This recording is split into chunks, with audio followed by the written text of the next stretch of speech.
Cain Show begins in 1 minute.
It starts with Kilmar Abrego Garcia, but it ends with you.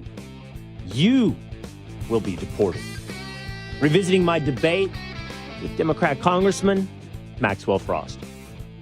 2, AI might be the path to spirituality. So says my guest, Deepak Chopra. 3, on democracies and death cults. Friend of the Will Cain Show, Douglas Murray joins us on his book and maybe his debate on the Joe Rogan Experience.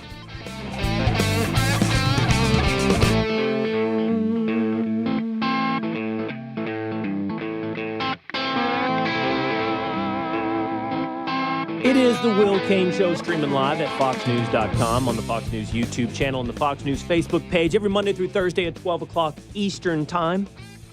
Terrestrial radio, 3 dozen stations across this great United States of America, but on demand, on your schedule, by subscribing at Apple or on Spotify.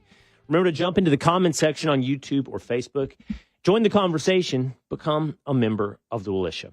Got a big guest list today, fellas. 2 a days, Dan, youngest Housman James. We got Deepak Chopra, and we have Douglas Murray. This is a big booking day here on the Will Cain Show. We want to save time for some deep conversations on spirituality, AI, democracies, and death cults. So probably best if we go ahead and get to it. Let's get to it with story number 1. It starts with Kilmar Abrego Garcia, and it ends with you. That's the story being peddled by Democrats. It is truly the story. It's not about due process. It's not about the rule of law. It's not about the Constitution. It's not about the Supreme Court of the United States. It's a decade-old long story. The Donald Trump is an authoritarian. He's ushering in an age of the Handmaid's Tale. And what starts with an illegal immigrant alleged to be a member of MS-13 who has also alleged to beat his wife and suspected at times of human trafficking ends with you, Lily, living on the Upper West Side, likes to read the Bulwark, might take occasional trips to Canada, but always likes a brunch in Brooklyn. You will be the next one shipped to CCOT in El Salvador. That is the story being peddled. I have no doubt. Yesterday on the Will Cain Show, 4 o'clock at Fox News Channel, I invited Democrat Congressman Maxwell Frost to join us for a conversation. He's the youngest member of Congress, 20-something years old, first Gen Z member of Congress. He's also part of a contingent of 4 Democrats who are following in the footsteps of Senator Chris Van Hollen. They are in El Salvador looking for Kilmar Abrego Garcia. I asked him several times, I hope you find him, because he's not in CCOT. He's not in this notorious prison in El Salvador. Current reports are he's actually in somewhat of a country club holding facility somewhere in El Salvador, but for all we know, he could have been free. We don't know if he is detained. We don't really know the status. The point of that is all the hyperventilating about him being held as a prisoner of war kind of flew in the face of what we saw when he met with Chris Van Hollen. Nice little Sunday plaid, seersucker shirt, some salted rim glasses, and MS-13, suspected MS-13 tattoos on his left hand as he shook Chris Van Hollen's hand with his right. But this has inspired other Democrats. We're going to go to El Salvador, and they have. And so yesterday, Maxwell Frost joined me.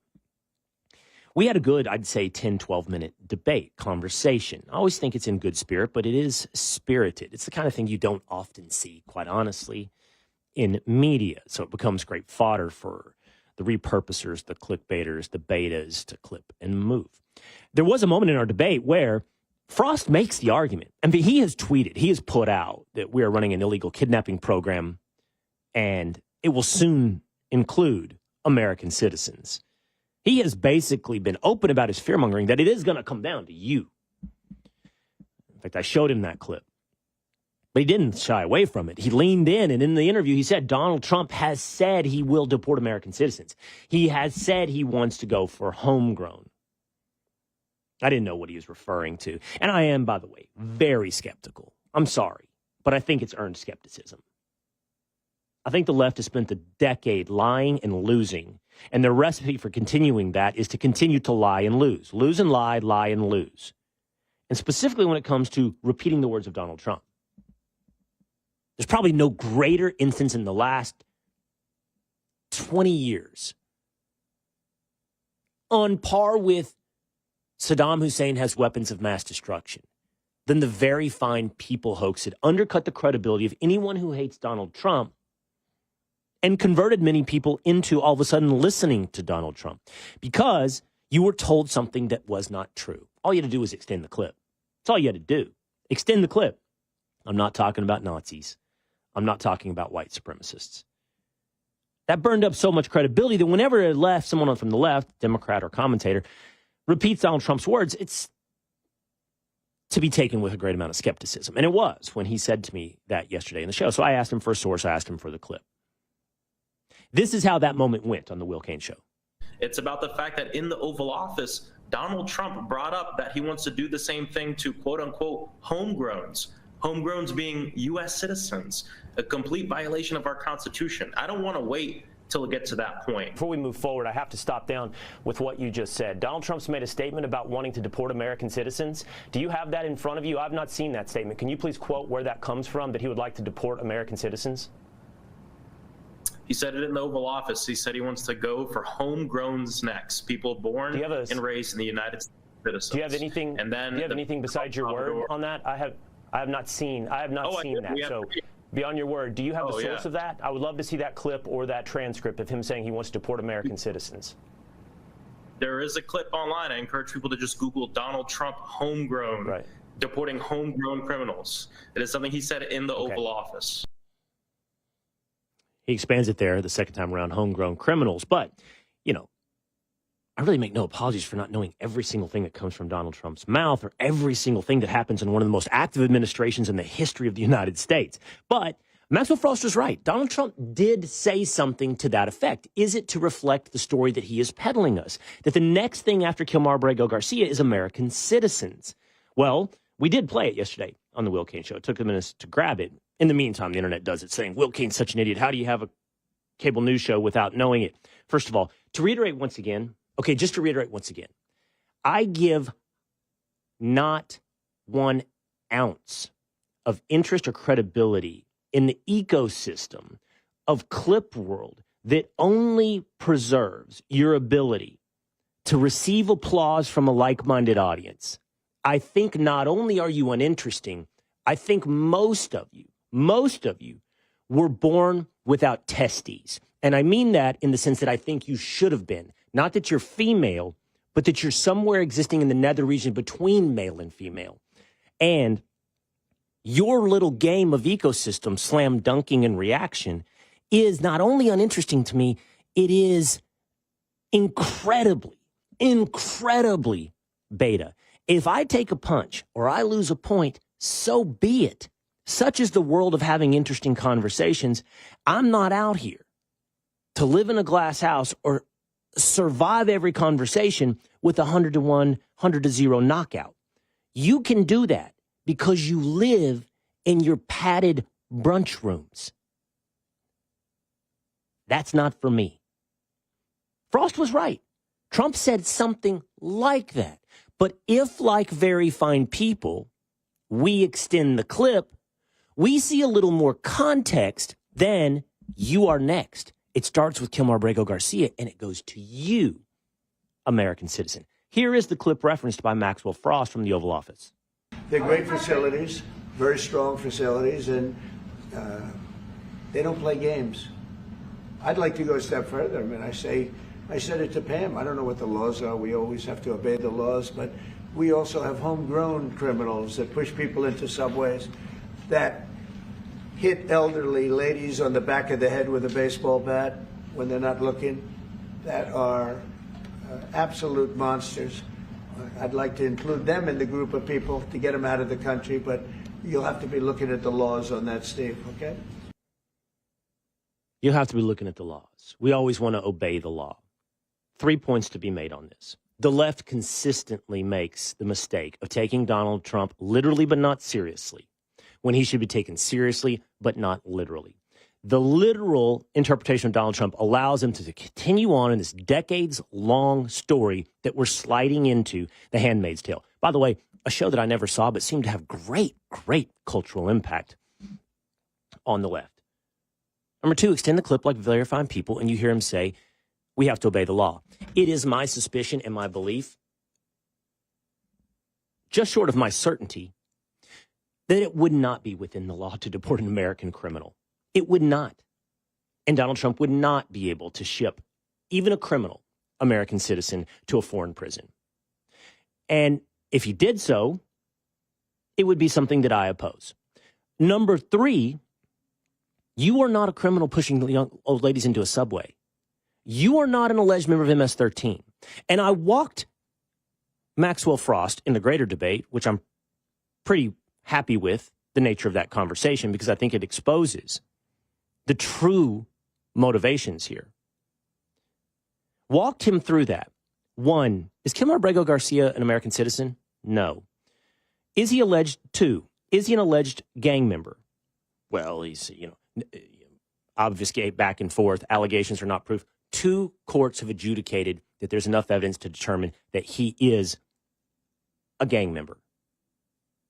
3, has that gang that he's alleged to be a member of, MS-13, been designated as a foreign terrorist organization? The answer to that is unequivocally yes. An executive order by Donald Trump laid out that it is now a foreign terrorist organization. 4, does he have a standing removal order? He does. Kilmar Abrego Garcia has a standing removal order from a judge. He was then granted a withholding order on that removal because, the story goes, he was threatened by other gangs in El Salvador. But an executive order designating MS-13 as a foreign terrorist organization overrides, according to the Trump administration, and articulate explanations of such by the likes of Stephen Miller, that withholding order. If you walk through 1, 2, 3, 4, how many of you American citizens satisfy that checklist? How many of you? How many of you are not an American citizen? How many of you are alleged members, adjudicated members of a gang? How many of you, as members of that gang, have been designated part of a foreign terrorist organization? How many of you have been ordered removable by a judge? My suspicion is very few. Very few. So what you have in the end is a group of Democrats who suggest that they're here on simple principle, due process, the Constitution, regardless of the fact they never cared about that in the past. They never did. In fact, Maxwell Frost, up on his website right now, calls the Supreme Court of the United States an illegitimate institution. So all of a sudden, his deference to the courts is his big, long-standing principle. No, I think they don't stand on principle. I don't think they've been dedicated to the idea of due process. Kilmar Abrego Garcia, in fact, received due process. Due process is not a crackerjack box standard issue thing applied to everybody at equal measure. Illegal immigrants have less due process because the Clinton administration made so in 1996 than other Americans, alleged criminals. Due process is tailored to your status in this country. I don't think they care about due process. I don't think they actually care about Kilmar Abrego Garcia because right now I don't see Maxwell Frost talking about the 4 different Tren de Aragua members who have been arrested in his district in Orlando, nor the Maryland, as of today, alleged murder from an illegal immigrant. Do I hear from Chris Van Hollen? I don't think they care about the person nor the principle. I think they care about the story. And the story has been a decade old. Here's how the story goes. Donald Trump's an authoritarian. He's a dictator. He's going to imprison Americans. He's going to deport you. And what starts with Kim Abrego Garcia ends with Lily in Brooklyn. If they can continue to spin this story, they cast themselves as the hero in this melodrama. The problem is, this melodrama has been a least seller for a decade. It has lost elections. The American people not only support Donald Trump, they support the idea of deporting illegal immigrants. Every poll indicates as such. But they're addicted to this story. This story, this narrative. Not this principle, not even this person.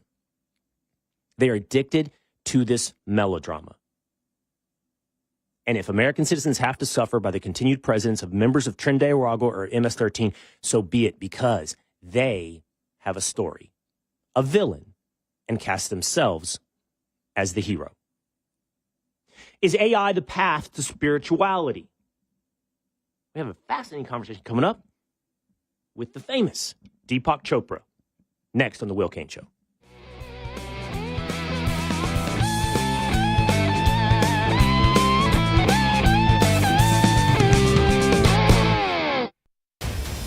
I'm Benjamin Hall, Fox News senior correspondent and New York Times best-selling author, and I'm searching for heroes.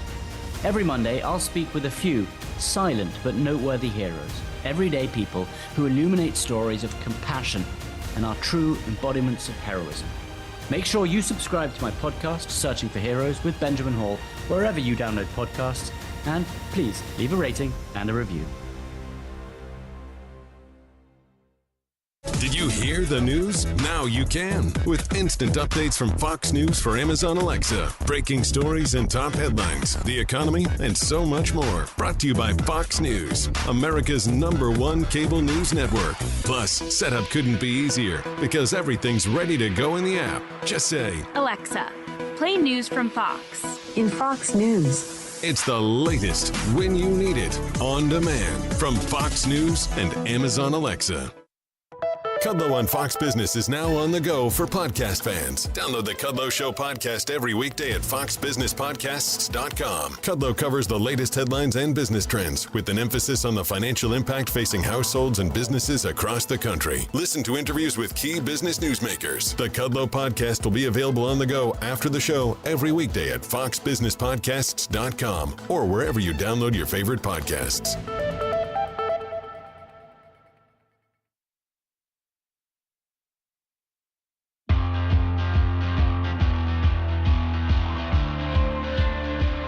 On Democracies and Death Cults, a conversation with Douglas Murray. It is the Will Cain Show, streaming live at foxnews.com, on the Fox News YouTube channel, on the Fox News Facebook page.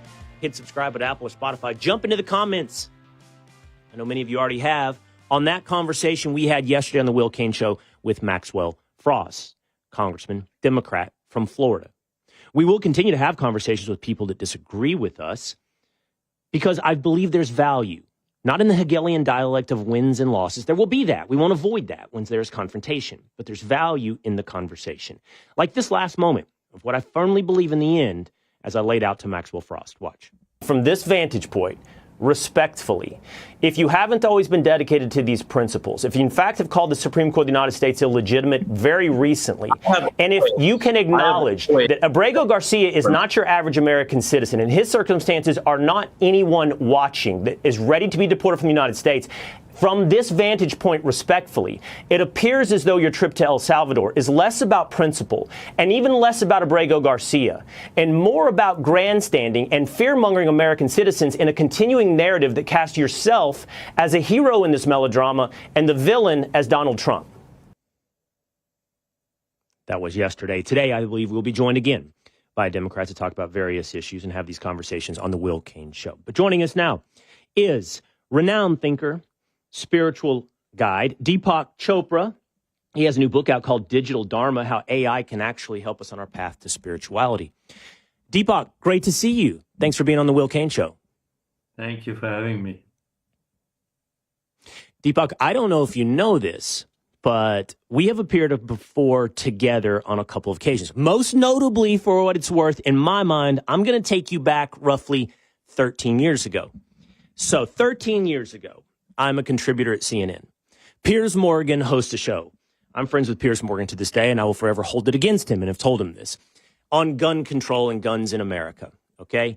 On the stage are you, Deepak, and several others. Piers seats me in the audience. I didn't get much information ahead of time what was going to happen in this town hall, and everyone around me had a family member who's died at the hands of gun violence. We had a debate that day. I don't remember if you and I interacted or had any particular conversation, but I did go back and look at the clip. And you made a very interesting point, and one I think still stands today and worth exploring. You talked about this problem. One, I think you and I would both agree has continued as recently as last week with the shooting at Florida State. And you said your point one was about the ready access of weapons, somewhere you and I have some disagreement. But point 2 and 3, where we agree, is we have a problem of mental health, number 2 in America, and number 3, a culture of violence that distinguishes us from other countries that also have ready access to weapons, whether or not that be Canada or Switzerland.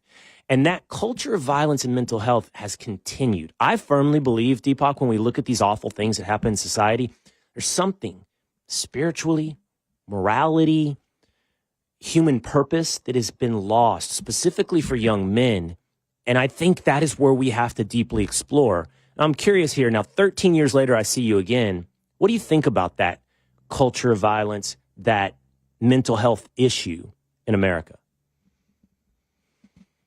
Yes, I've often wondered why there is this culture of violence, and I'm not sure I have the answer, other than perhaps it has historical roots. This country was founded on violence right from the beginning, and that was the frontier spirit. And then it became part of our constitution, the right to carry guns, etc.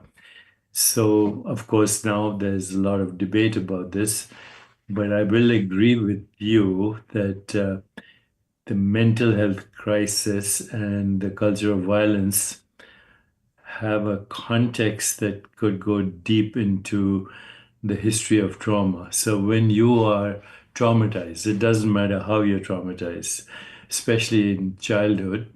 It could be verbal trauma or physical trauma or sexual trauma or perhaps, war, and you're traumatized. Then the memory of trauma is anger. The desire to get even is hostility. Then feeling bad about it is guilt and shame.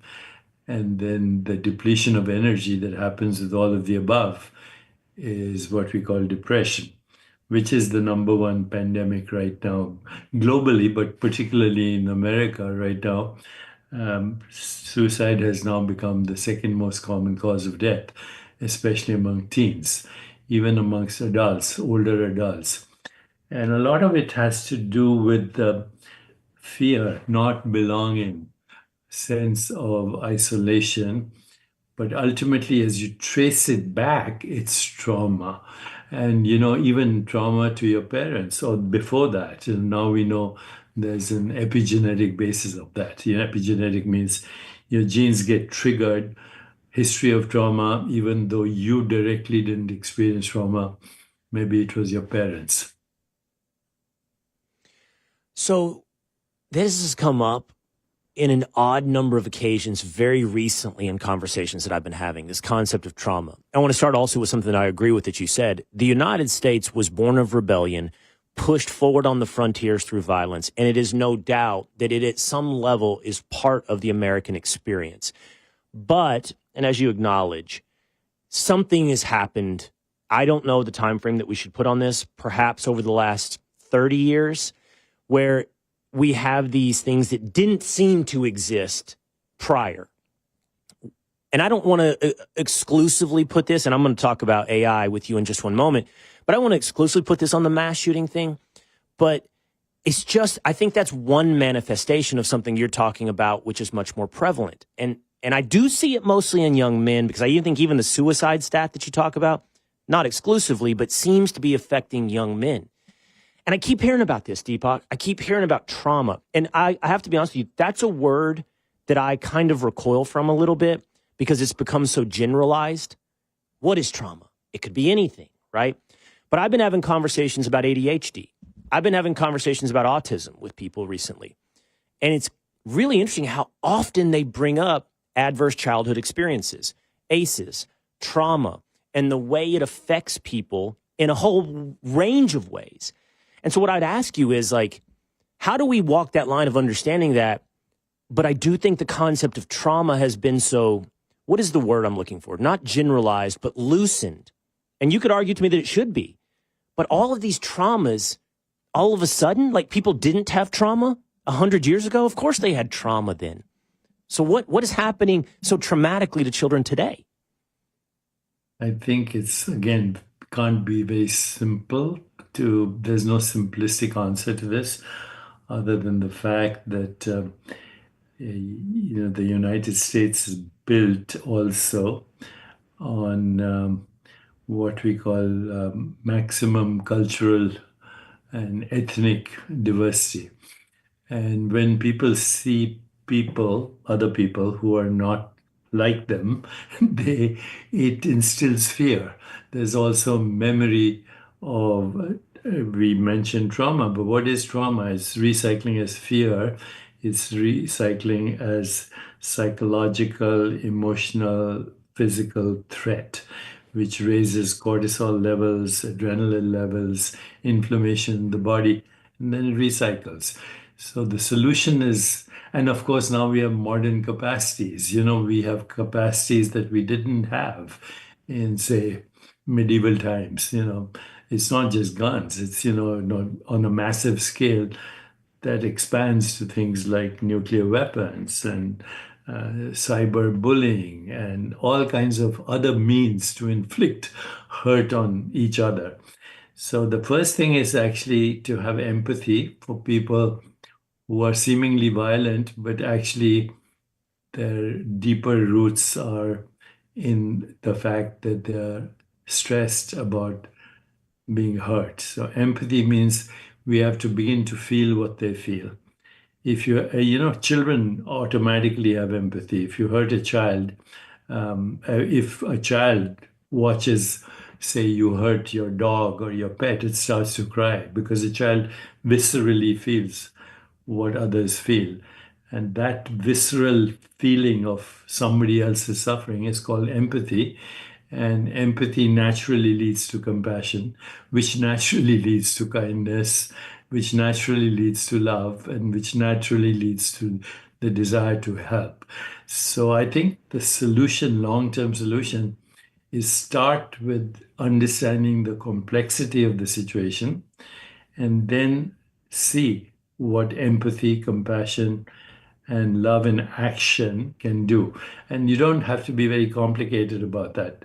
I practice what I call the 4 A's: attention, deep listening to the other person's feeling, affection, deep caring, appreciation, noticing the uniqueness of everyone, and ultimately something that's difficult, radical acceptance, because you can't change somebody else's behavior because you think you'll feel better if they change their behavior. It's hard enough for you to change your behavior, even when you want to. So we start with acceptance and then accept the complexities and then start the healing process through what in Eastern wisdom traditions anyway is called divine emotions: empathy, compassion, peace, equanimity, love, kindness, and joy. Fascinating and thorough answer for us to consider there. All right, Deepak, you have a book out, and you have actually an AI bot app software as well. And your book is called Digital Dharma, and it's addressing something that I think also, to some extent, raises cortisol levels, some fear, and that is the rise of AI. We like AI. We use AI. I use AI all of a sudden. But I think it's pretty counterintuitive, which makes it interesting that you see it actually as a path to aiding spirituality. Explain. With AI, you can access the knowledge and wisdom of the ages. My AI, for example, DeepakChopra.ai, is not a large, long language model. It's what is called a small language model. It doesn't hallucinate. But my AI, the way I created it is, It personally looks at what your quandaries are, what you're anxious about, what you're depressed about. It tries to understand you as a person and then gives you the best spiritual advice, not only from me, but through AI, my access to the greatest thinkers of all time, whether it's Jesus Christ or the Buddha, or if you're so inclined, Carl Jung, or some of the Western philosophers, Eastern philosophers. We don't all relate to the same advice because, again, we've been conditioned differently. We all have a conditioned mind, whether it's economically conditioned, religiously conditioned, or conditioned through our ancestors' experiences. So you can't argue somebody out of their conditioning, but you can relate to them if you access what they're thinking, how they're thinking, and you give them some advice which seems relevant to them. You approach people where they are in life and then slowly get them to a place of a deeper understanding, not of what you're saying, but how what you're saying relates to them. You see, that's the advantage of AI. AI now has access to more information. An individual has more access to information than the entire human race. I mean, that's astonishing. So whenever a new technology comes, people are scared. A knife can be used to kill a person, but in the hands of a surgeon, it is a healing instrument. If we hadn't discovered fire, we wouldn't have the brain we have because we started to cook food, absorb micronutrients. We wouldn't have created the steam engine. Between the years of 1887 and 1903, humanity came up with the light bulb, with the automobile, the airplane, and the telephone, 20 years or less. So now this is AI. It's been here since 2012, which is less than 20 years. But what we're seeing is a leapfrogging, which is going to be both cultural and social, but also biological, because every time you learn something new, your brain changes, your neural landscape changes. So AI can give you insight, intuition, or can be a means to harness your own insight, intuition, creativity, higher vision, and your desire for healing. So that's what the book is about, Digital Dharma, but it's also what my AI is about, DeepakChopra.ai. Okay, I want to follow up on what makes this unique. First of all, you distinguish it from large language models. So one of the concerns I've had about AI is what it represents, at least at the moment, and we're not talking about your AI, but any of the other popular AI platforms, is it is an accumulation of information derived from humanity, derived from the masses. And so what it ultimately is consensus. And it can be prompted to go in different directions that you want it, but it becomes consensus. And it does concern me, therefore, that while you get a greater quantity of information, consensus doesn't allow for independence. It doesn't allow for unique thoughts, which we need. That's what drives us forward, not just an understanding of everything that exists, but what could exist. And that's the independence and uniqueness of individual human thought. And as we outsource everything through AI to a large language model, all we're doing is creating consensus. And yours, you're suggesting, is something different. We'll get into yours in just a moment, but that'd be my concern right now, not over human knowledge, Deepak, but over human wisdom. So any technology, particularly AI, is subject to what you call selection bias. And that's what you just outlined, selection bias, the way you ask the question or how the AI was programmed. So you're absolutely right. It has selection bias. On the other hand, when I played with large language models, sometimes they hallucinate. When they don't know the answer, they hallucinate. They give you actually false information. I found that very useful.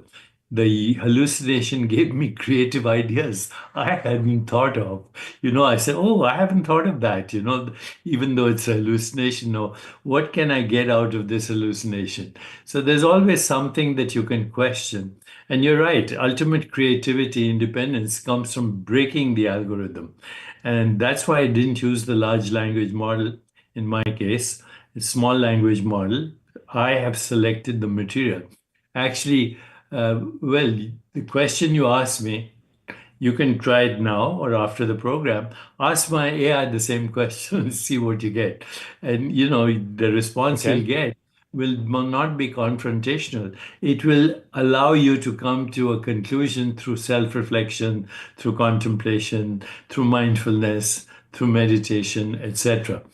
So that was the adventure I took upon myself, not using large language model, but saying, how can I answer questions by engaging people in reflection, contemplative inquiry, and go deeper into themselves to ultimately break the algorithm of the conditioned response? Because most of us are like bundles of conditioned reflexes. We're constantly being triggered by people and circumstance into predictable outcomes. There's no creativity in anything we do, and that includes using AI.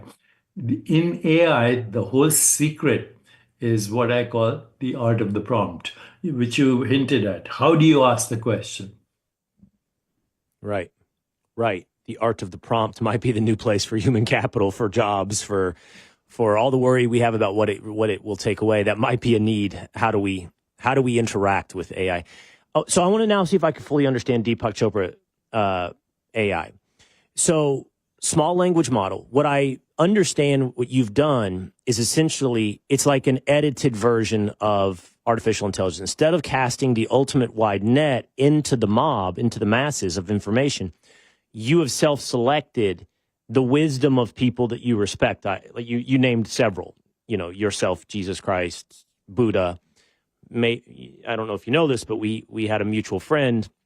He's no longer with us, but Wayne Dyer. Maybe I'll come across Wayne Dyer in your model as well. But does that also, and you said the answer is yes, but it's edited, and then it also has the ability to tailor advice or information to me. So what I'm asking it about my life and the things I'm considering, I'll get something different. And perhaps I'll be pointed to someone different than, say, you, Deepak, using it. It's not simply pushing us all towards the same edited outcome, I would presume. It's finding out, as you mentioned, who we are. Yeah, so, I've written 95 books. So all of that is there. I've done millions of interviews like this one. It'll go on to my AI as part of the database. So the kind of questions you asked.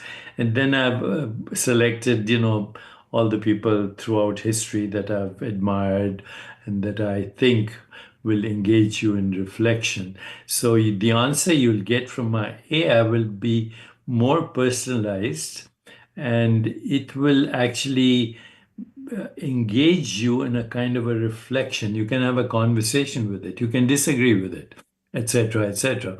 And once you do that, then what happens, it breaks the conditioning we have. Because I think the problem in the world today and in personal relationships is we all want to be right, and that takes away our creativity, and also to some extent takes away our peace, So I often ask myself, do I want to be right or do I want to be happy? And the answer is I want to be happy. I want to have a deeper understanding of myself and of other people and why they react the way they react. So I would say my AI is a little more creative and more engaging and more reflective rather than dogmatic.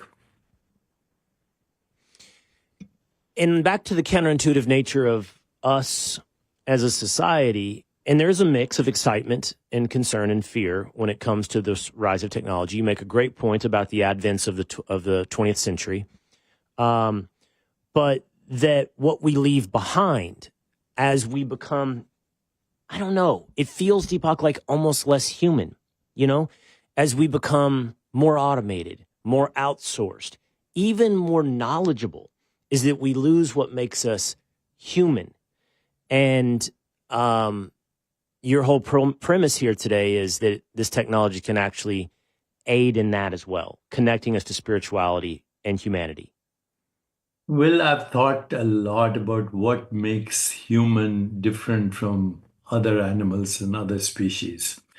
And what makes us human, amongst other things, we cook food, we walk upright, we have a language for telling stories, and so on. But what makes us especially different from other species is that we're tool makers. Even before we learn to speak, we use tools in the Stone Age. We use tools in the Iron Age, and we used tools before we did anything. We discovered fire. And so technology is part of our evolution, and it cannot be stopped. If I tell you go back on the telephone or go back on the automobile, you can't. Once the technology is born, it's like a child that's born. It can't return to the womb. So now what do? Either you adapt or you use it properly, or you risk your own irrelevance. Once that's part of evolutionary. Either you adapt to what has happened. We cannot stop technology. We cannot. We can use it diabolically, to destroy other people and their lives, which is being done through technology. And now everybody has technology. It's in a way, it's democratizing access to, AI is democratizing access to a technology that's very powerful. It could destroy the world, but it could also heal the world. So this is an important point in our evolution, to be self-aware, to understand that we cannot stop technology. How can we use it and adapt to it in a way that leads to a more peaceful, just, sustainable, healthier, and joyful world?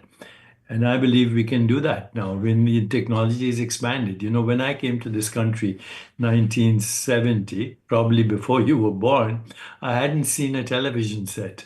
The first time I saw a television set was in Plainfield, New Jersey, and I was totally captivated. I didn't understand how you could see people in a box. Then there were fax machines. Then there was email. Then there was the internet. Then there was social media. And now there is this AI. So how do you stop it? The answer is you cannot. Okay, so if you cannot, what's the best way to use it? And that's part of our evolution. Last question for you, Deepak. I don't think you bill yourself as a futurist, but I think it's easy for us to envision a dystopian future. Maybe because it makes for good movies, and therefore it's all been made visual for us. But it's easy to envision a future where technology has turned us almost obsolete, like the Matrix, where the technology has overtaken us, overtaken humanity. You clearly see a different future. And I've listened to and watched and read a lot of things. And I had a conversation, I think it was about 2 weeks ago on the Will Cain Show about AI. And this gentleman's vision of the future was one where we have more time. Maybe there's less jobs, but maybe there's also more easily attainable necessities in life. And we have the ability as a species to focus more on morality, to focus more on what it means to be a good human. What is the future you envision that you can see for us as this technology goes so fast forward? Like, if it's not dystopia, what is that future for humanity? Well, the dystopia is there already to a great extent, because unfortunately our emotional and spiritual development has not kept up with our technological intelligence. So we act with medieval minds, but we have modern capacities.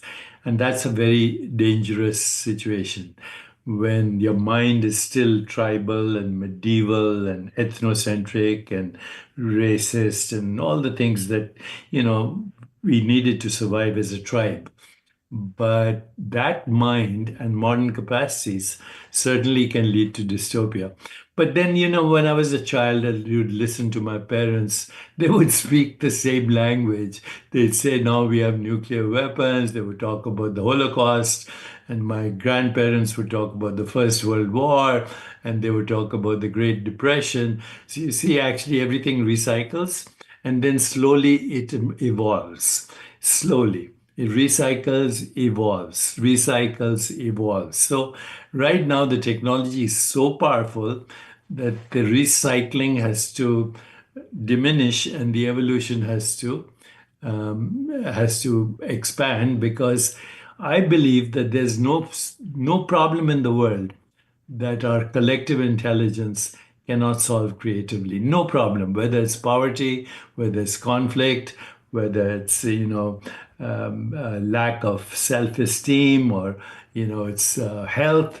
With the technology we have now, CRISPR, gene editing, messenger RNA, the ability to create new vaccines even for chronic diseases.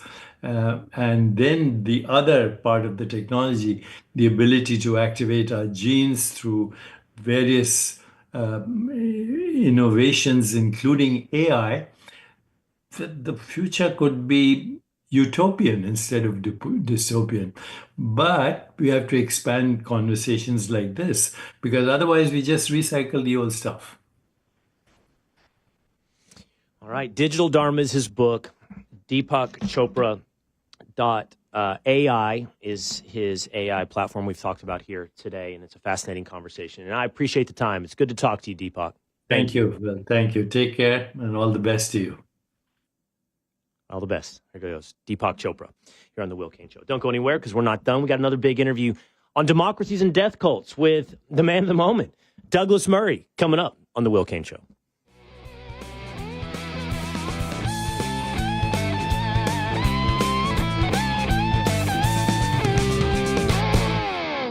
It's the Will Cain Podcast. Donald Trump, multiple cases of lawfare in the United States trying to bar him from running for president here in the U.S. At some point, it can't just be TDS. It's not a localized problem. It's a global problem. And you have to wonder, what's the global ideology? What's the global organization? What's the global push to take down not just a man and Donald Trump, but policies, an administration, and an ideology spanning across the world? Streaming live 12 p.m. Eastern weekdays on FoxNews.com and the Fox News YouTube channel. Fox News Audio presents the Fox Nation Investigates podcast, Evil Next Door, exploring the life and crimes of 5 serial predators from across the United States. It's a very disturbing case. In never-before-heard interviews and first-hand perspectives. It's described as pure evil. That's a good description. The Fox Nation Investigates podcast, Evil Next Door. Listen and follow now at foxtruecrime.com or wherever you get your favorite podcasts. From around the world, Trey Yingst, joining us from Tel Aviv, Israel. To Washington. I'm Mike Emanuel. To your own backyard. If a story impacts you or your wallet, we're on it. It's the Fox News Rundown. We give every story the deeper look it deserves, with must-listen interviews and smart analysis from the voices you can trust. Start your day with the Fox News Rundown. Listen and follow now at foxnewsrundown.com or wherever you get your favorite podcasts.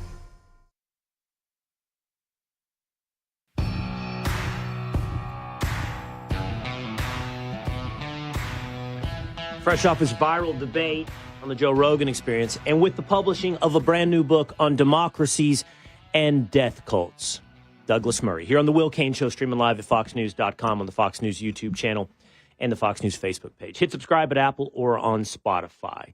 Douglas Murray on democracies and death cults joins us now. What's up, Douglas? Very good to be back with you, Will, and with your viewers. Have you found that your very viral debate with Joe Rogan and Dave Smith has spiked book sales for On Democracies and Death Cults? As a pure curiosity, Douglas, was that good promotion? I have no idea. I have no idea, Will. You know what it is with books. You work very hard at them. You research and you think about them for years, and then something happens that sparks some viral moment, and I don't seek it, but I think in a way the debate which Joe wanted me to have with comic Dave Smith, I think in some ways has distracted from the subject of the book, and on the other hand, I hope has driven more readers to it. As you know, it's a first-hand account of the aftermath of October the 7th, a first-hand account of the war in Israel, Gaza, and Lebanon, and really a reflection on what's happened in our societies in the West, especially in America, where so many people have found that in a fight between a democracy like Israel and a death cult like Hamas, we seem to have so many people in our societies who side with the death cult, side with the people who love death rather than the people who love life. I'm sorry that Joe and comic Dave Smith seem not to have contended with any of the points I tried to make in the book, but I hope at some point they do. I wanted to start there with you, Douglas. You and I have known each other for a while. We've had a lot of different conversations, including other conversations on books published by you. The War on the West, The Madness of Crowds, The Strange Death of Europe, which predates before I got to know you, Douglas Murray.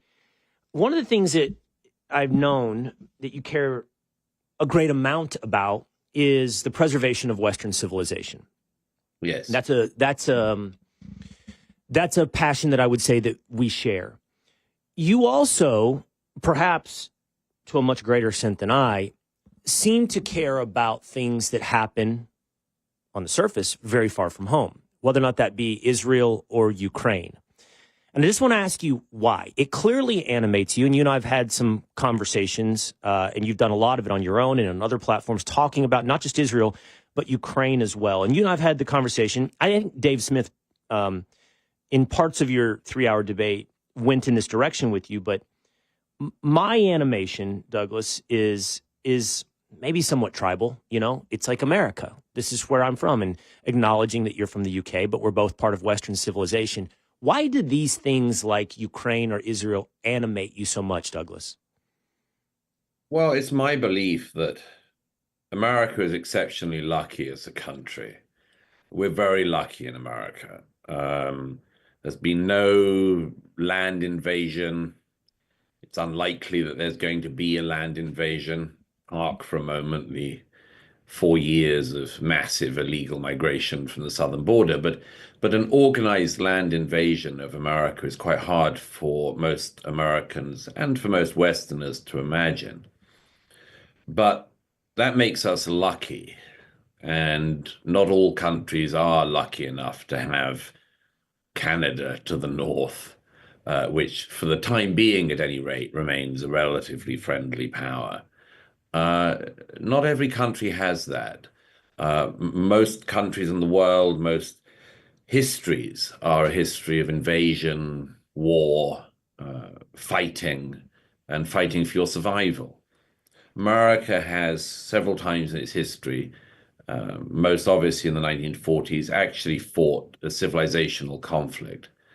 But there are other countries, principally in recent years, Ukraine invaded by Vladimir Putin's army, and Israel invaded by the terrorist army of Hamas, 4,000 people invading Israel in a day to rape and murder. These countries don't have the great good fortune of America. And some people like to think that America can remain, let's say, absent from the world, or at least retreat from the world. And I believe that America has been an enormous force for good in the world. I don't take the view that so many people on the radical left have taken in recent decades, and that some people now, sadly, on the right, are also taking, that America is a force for ill in the world, that wherever America intervenes, it's always bad, and that if America wasn't involved in the world would be a better place. I don't agree with that. I think America and the West has been an enormous force for good in the world. And there are some people today on the right and the left who believe that if America just was divorced from the world in some way, the world would be a better place. But my observation, not least from my travels, from my reporting, is that there are other countries that would like to take America's place, and they are all infinitely worse by unimaginable degrees. That China, for instance, would love to be in charge of the world's waterways. It would love the Chinese fleet to be in charge of the world's waterways. Thank God America and the Western navies still are able to keep open the world's waterways against terrorists like the Houthis in Yemen. I'm deeply worried. I said this to Bill Maher the other night, that I'm deeply worried that we in the West think that what we have is the natural order of things, like fish in water that don't really understand what water is. It's just what you swim in. That we are at risk of taking for granted an unimaginable piece of, it's not good luck. It's not just good luck. It's good fortune handed to us by our predecessors, by our ancestors, who did brave and brilliant and important things to make sure that we are able in America and in the West to live the lives that we enjoy. I think the second half of that answer is where I would want to go next. And that is, it's hard not to hear some of what you say and hearken back to that debate with Smith, but Smith is not, he is not singular.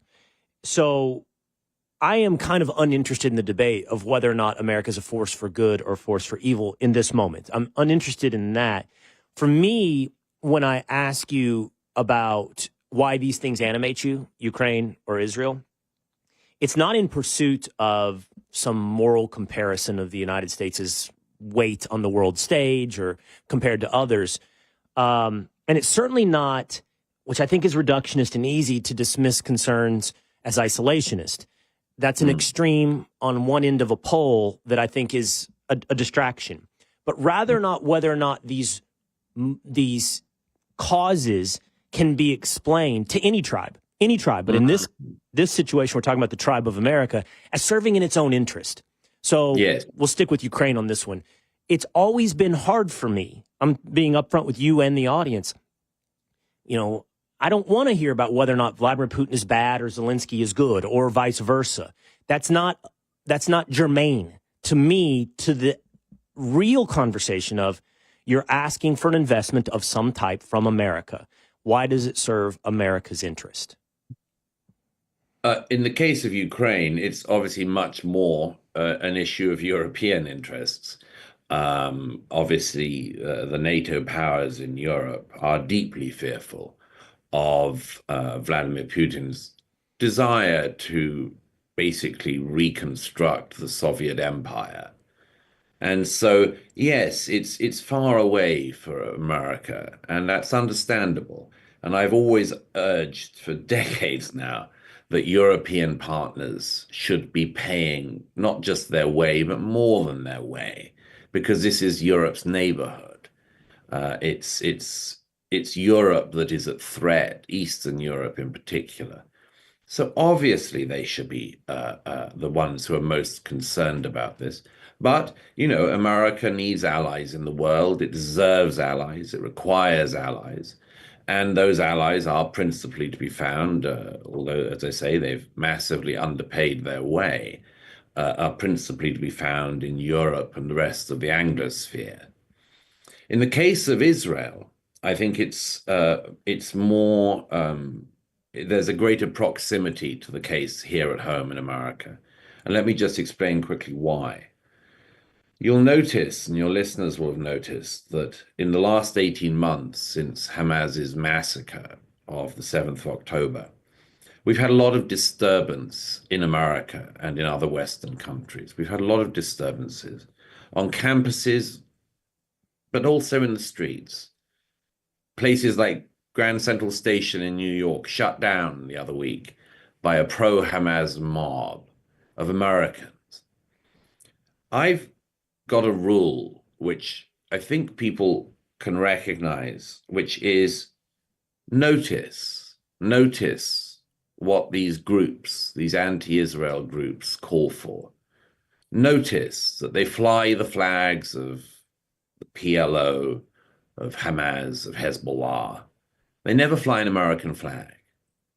In fact, when they find an American flag, as they did last summer, when there was a massive protest against Israeli Prime Minister Benjamin Netanyahu's appearance, joint session of Congress, when they find an American flag in DC, the anti-Israel mob will pull it down from its mast and burn it in the streets of Washington, DC. It's not just that they hate Israel. They hate Israel first. But all of the groups that hate Israel and believe they can destroy Israel have chosen Israel because they think it's the easiest one to destroy of the Western alliance.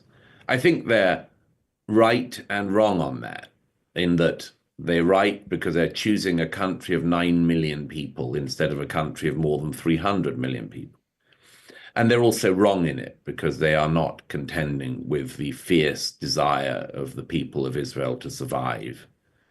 But the striking thing to me is that every single group that is anti-Israel in America, in the West, is always hating Israel first and the rest of us next.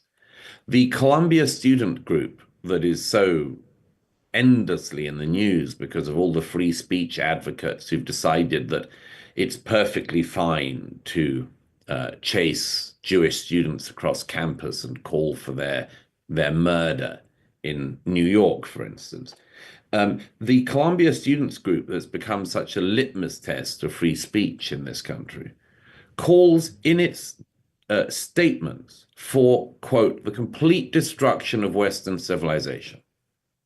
I'll do it again. The complete destruction of Western civilization. They want to bring down America. They are doing it first by trying to bring down Israel, by calling for support for the death cults, whose work I've seen up close. But they want to destroy our civilization. They want the whole thing to come down. This is a revolutionary movement, and I think it should be treated with the seriousness that has been very significantly lacking, actually, in the response to this. These people who support the death cults, who glorify in the death cults, they're supporting a group that has abducted and tortured Americans for 18 months. There is still a 21-year-old from New Jersey, Eden Alexander, who after 18 months is still being held by Hamas in its torture chambers underneath Gaza. I wish people realized, I wish it was easier to persuade people that when Hamas and others say that, and the Revolutionary Islamic government in Iran most of all, say that Israel is the little Satan and America is the great Satan, I wish people realize they're serious about it. They're serious about it. And so we should be serious about it as well. So the argument is that Israel serves as sort of a forward operating base of Western civilization. And what starts in Israel already has, much less will, manifest here at home or in Europe or other countries of Western civilization. Do you see an analogy at all? And I'm just thinking this out loud. I hadn't thought about it before. Do you see an analogy to some of the arguments that might have been made in the 1950s or 60s for involvement in Vietnam? And there's a very different other side to this. A death cult, as you point out, is not the same thing as a communist, on its surface at least. But the argument for involvement in Vietnam was that communism would roll, Marxism would roll throughout the world, that you have to stop it here or it rolls into Australia or wherever else it may go, Central America. And you could have equally pointed then in the 1960s, obviously, to radical communist movements here at home who sympathized with the other side. So do you think that your argument about the importance of the defense of Israel on this front, that it is the first domino in an attack on Western civilization, is akin to that fight against communism that was made when it came to Vietnam? It's got some similarities, not a lot, because Vietnam was not. It was an important area of conflict in the effort to stop communism rolling around the world. And by the way, I mean, one of the funny things about victories is that people brush them aside as inevitable. It wasn't inevitable in the late 20th century if it hadn't have been for the commitment of amazing young American men and extraordinary American politicians. It was not inevitable that freedom would win out in the 20th century in the aftermath of World War II. The communist threat is now seen by a lot of Americans through the eyes of Hollywood blacklisting and McCarthyism and much more. But it was a real threat. Communism swept through much of the world. And it was only America's example and America's sacrifice that meant that by our generation, we were born into freedom without a serious existential threat to us. Thanks to Ronald Reagan in particular and the American administrations in the 1980s, but many decades before that, America managed to not just defeat communism on the battlefield of war, but it defeated it in the realm of ideas. Not completely. We still have some congressmen and women who seem to think that, socialism just hasn't worked yet, and let's give it another whirl. But broadly speaking, it was defeated almost completely, as Nazi fascism was. The argument that I make about Israel is different from that. I believe that our civilization is intricately tied up with our Judeo-Christian heritage, absolutely intricately tied up with it. It's obviously been the case in recent decades that many people in the West have tried to saw off the branch that we're sitting on the tree of our culture. But the desire of the Iranian revolutionary government and its proxies of Hamas and Hezbollah to annihilate the Jewish people, this is the stated ambition of Hamas and Hezbollah, to annihilate the Jewish people, is to me an attempt to strike not just at the branch of the tree that we're sitting on, but a desire to destroy the tree of our civilization at its root. And this is a desire which should be treated very seriously and should be resisted with all of our intellectual and military force. Do you and I talked about this roughly a week ago on the Will Cain Show. I think it wasn't explored in full, but it was addressed to some extent in your conversation with Smith on Rogan. And you've definitely written about it here on Democracies and Death Cults. And that is the role of anti-Semitism in this writ large. The anti-Semitism, as you point out, of Hamas, of Iran, is self-evident. But the existence, and I'm actually less interested in this part of the conversation on just focusing on, far afield, quote unquote, enemies, but what may exist at home. And you point out, maybe it's on the left, maybe it's also on the right. And it's pervasive throughout humanity, right? Meaning it's over a grand scope of millennia. Yes. You've called it the darker parts of the human heart. And I know this is a big question, and maybe it's worth an hour on its own. And we maybe even touched on it. What is it? Why do you believe anti-Semitism is such a enduring form of prejudice? Well, one of the things about it is that, in my view, the Jewish people are almost perfectly placed to answer every conspiracy theory in the world. The Jewish people throughout history have been able to overperform in a lot of areas. And they've been prominent in a lot of areas. And they're small in number. When a group is disproportionately successful, and this isn't by any means to say that all Jews are or anything like that, but disproportionately successful in the areas that they have particularly dominated. Almost anybody who has a beef in their life, a problem in their life, can look at the Jews, less than 20 million people in the world, can look at the Jews and say, why have they got something? Why have they done something? Why have they achieved something? And why have I not?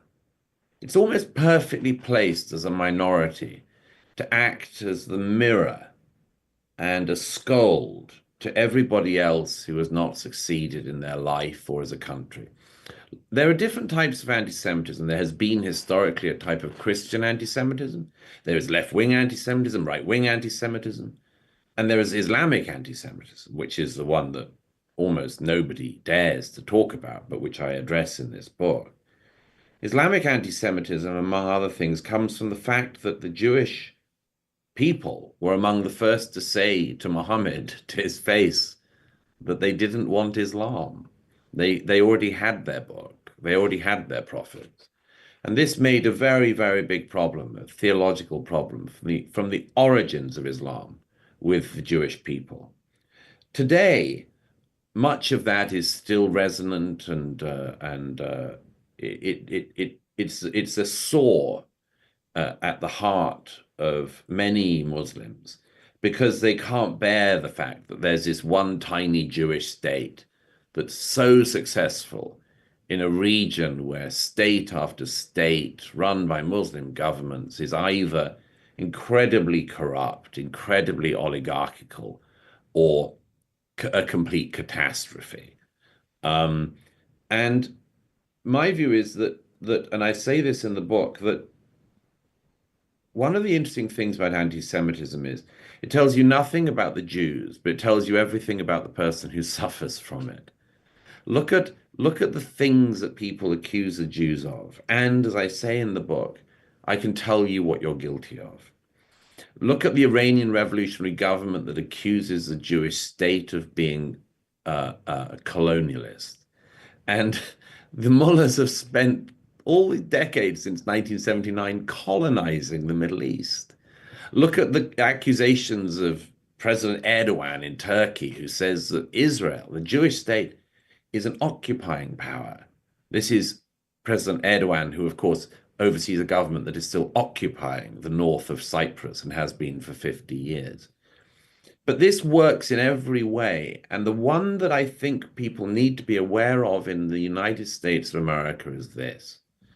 I quote Grossman, Vasily Grossman's rule in The Middle of Life and Fate. Tell me what you accuse the Jews of, and I'll tell you what you're guilty of. It's a mirror to people's failings and their prejudices and their disappointments. But there's a very important one that we here in America need to think about, which is, what do the students and others accuse the Jewish state of? They accuse it of racism, of white supremacy, of colonialism, of genocide, and much more. Why are these terms of abuse so reminiscent? It's because these are all the terms that have been used against the United States of America in the past generation.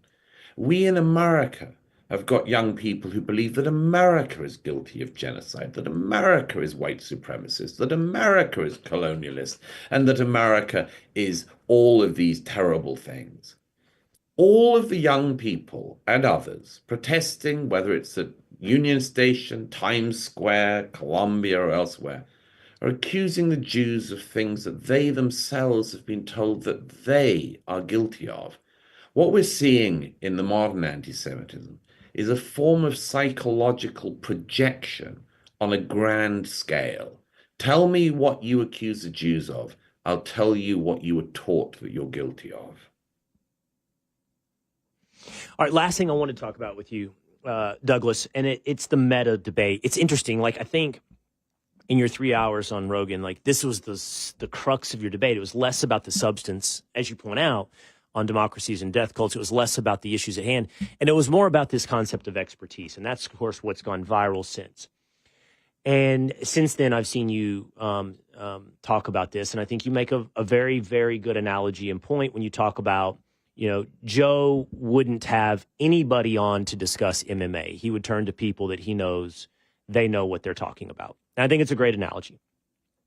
I do wonder this, though, Douglas, because so that no one is lost on the subject, your point to Rogan and to Smith is, I believe I'm characterizing your point accurately here. You are disproportionately platforming people who do not have expertise on the subject and or come from one point of view on the subject. Yes. And I feel like you have and I listened to you and you talked a lot about what people are fed, or not a lot, you talked some about what people are fed and their algorithm and the information they're getting. And I guess in the end, you're not asking anybody to shut up or be censored, to be clear. Of course not. You constantly say you're allowed. Yeah, but the point is, there was messiness in the conversation about allowed. Are you allowed to talk? Allowed, and you make clear everyone's allowed to talk. It's not about allowed. It's about valued. Who we listen to, who's platformed, and that kind of thing. But I do worry, Douglas, and I did wonder if you have too much distrust of an audience. In other words, and you can talk about proportionality, but I guess I kind of trust the audience to hear everything, hear as much as possible, hear Daryl Cooper, hear Dave Smith, hear Douglas Murray's argument, hear everyone, and then trust, and maybe my trust is naive, but to trust that they will gravitate towards the information that is of value. I would love to share your optimism on that, Will, but two things, if I may. Firstly, there is a reason why Fox has correspondents that report from places. There is a reason why you go to Trey Yingst when you're reporting something from Israel. There's a reason why Fox reporters have bravely been in war zone after war zone, because we need to hear from them. One of our colleagues was very, very badly wounded reporting from Ukraine. Why was he there? Because that is a vital job. It is vital that journalism includes first-hand accounts from the front line. And I am not willing to give up what is a journalistic standard and pretend that Trey Yingst or any of our other colleagues in any other war zone is to be regarded as being as nothing compared to a comedian just shooting off in But what did you say? Wait, what did you say right there? Is a nothing? That Trey Yingst is a nothing? Is that what you said? I'm saying I'm not willing to say that that is nothing, that what Trey and others of our colleagues do is nothing, and that it's just an opinion, or it's just, you could sit in Austin and come to the same conclusions. No.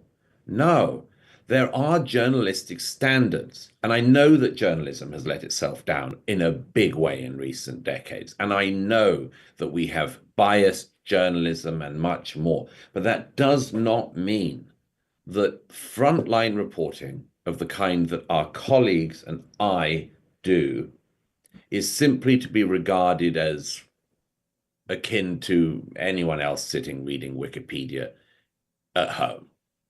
So no, I do think there is such a thing as expertise, including first-hand expertise. Can I just quickly to interject? But I would say, I can't speak for others. I would say that's not what I'm suggesting. Is not a rejection of expertise. We can all acknowledge expertise in different levels of knowledge, and obviously firsthand experience or witness increases one's level of expertise. But rather, I'm not afraid, Douglas, of hearing the person that we would say is not an expert, right? I'm not afraid of hearing from others. I agree, but then the second thing I wanted to say is, just consider the way in which you and I and others of our friends and colleagues have recognized that in recent years, for instance, a student going to an American campus at an Ivy League or somewhere else will be brainwashed. They will be indoctrinated. They will be told that radical left views of the world and of American history and much more are the only views. They will not get contrary opinion. They will be force-fed a diet of anti-American pap. We know that that happens. We know it can happen. And one of my warnings is that can happen in other directions too. If you only invite on to a podcast or a platform people who believe that Adolf Hitler was not so bad and that Churchill was the great villain of the 20th century, you will indoctrinate people into that false history as much as the radical left has tried to indoctrinate a generation and more into an anti-American version of history. I do not want that to happen. I believe that sensible, intelligent people can think their way out. I do believe that. But I also know that it is perfectly possible to brainwash people into counterfactual, counter-history, that in the end, on the right, as from the left in the past, will be very, very consistently anti-American. And what I was trying to warn Joe and his fellow guest about was, we know the anti-Americanism that has come from the left. We now see a form of anti-Americanism from the right. I dislike that as well. I want it to be contested. I want it to be countered. And I don't want it to be countered by some other know-nothing. I want it to be countered by the people who know. We have great historians and great figures in America who could counter that at the drop of a hat. And I want to see those people platformed and not just some kooky comedian who's read a bit of Wikipedia and discovered that America's the root of all evil. No, no, no. Well, I think you're not asking for my review or advice. I think that's your strongest argument, but it's buried in that word, not just. And it's about proportionality. In other words, you say you begin the whole thing with the argument on proportionality. I know you don't believe these things. You see, we can believe in expertise, but not believe in credentialism. We can believe in indoctrination, but trust people to understand and to filter if they're given access to full information. I don't want to replace left expertiseism and credentialism with right expertise and right credentialism. They exist, but the real answer is a full spectrum of information. And then let everyone's credentials and information weigh out. It would have to be a full spectrum. It would have to not be, for instance, completely ill-equipped fake historians who are trying to push a discredited version of the 20th century onto viewers. And if you did host such people, you ought to at least bring on one of the many distinguished figures, like I've cited him twice in the podcast, but if you're going to talk about Churchill, why not interview Winston Churchill's most famous current living biographer, Andrew Roberts? Why not interview Victor Davis Hanson? Why not interview one of the many, many people who can say that the counter history that is being fed is wrong? Don't just feed people the counter history, give them the facts as well. And if that happened, I would be content. I'm interested in revisionists. I'm interested in kooks and quacks. But I don't think that the public square should be principally occupied by the kooks and the quacks. I would like to see the adults also in the room. Well, here is part of that full spectrum, by the way, and expertise on democracies and death cults, Israel and the Future of Civilization, Douglas Murray. The book is out now, and this is where you can see the substantive argument. I would argue over the 3-hour podcast. This is where Obviously, you get into the actual argument being made by Douglas. And this is where I put in the groundwork.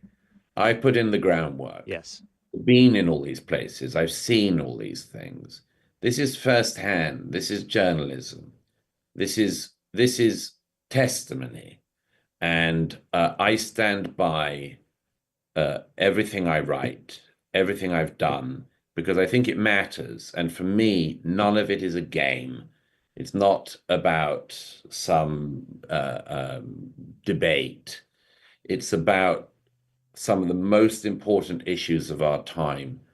And I've thought about them long and hard. And I'm very glad that the reading public and the book buying public has already been responding by sending the book to the top of the bestseller charts. There you go. There's an answer to the first question we asked, at least in part. Yes, people are buying on Democracies and Death Cults. All right, Douglas Murray, it's always great to talk to you. Thank you for so much time today. Thank you. Okay, take care, Douglas Murray. All right, quickly to the comments here among the militia. Let's start with Deepak Chopra. Flying Unicorn says, I don't get AI, know nothing about it, but if we're going to need 3 times what the U.S. already uses in energy to run it, isn't that bad for the environment? George Ribovich says Deepak Chopra is an AI expert. Who knew? And Chief Walk-On says, looking for soulless technology, AI, to further spirituality is a bit ironic. Sounds like a false prophet to me. I think the irony is exactly what makes it interesting. Could this tool, just another tool in the long arc of humanity, be something that actually helps us spiritually? Steve May says, why isn't Douglas talking about Christians being persecuted at this very moment? We didn't get to that in this discussion today. I'm sure he'd be very happy to address that topic as well. But that's going to be it for the topics today here on the Will Cain Show. We're going to see you again, same time, same place, next time.